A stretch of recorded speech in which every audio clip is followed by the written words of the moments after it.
সম্মানিত মুসলিয়ানে কেরাম, BNP chairperson দেশনেত্রী বেগম খালেদা জিয়ার জন্মবার্ষিকী উপলক্ষে ঢাকা ৮ আসনের মাটি ও মানুষের নেতা, সাবেক মন্ত্রী, সাবেক মেয়র এবং স্থায়ী কমিটির অন্যতম সদস্য আমাদের সকলের প্রিয় নেতা জনাব মির্জা আব্বাস ভাইয়ের পক্ষ থেকে আজকে আয়োজন করা হয়েছে।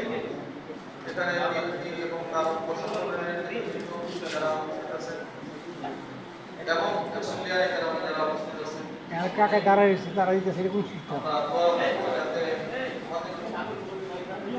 দেশনেত্রী বেগম খালেদা জিয়া তাও দিতেছে সবাই। আজকে ফেব্রুয়ারি 81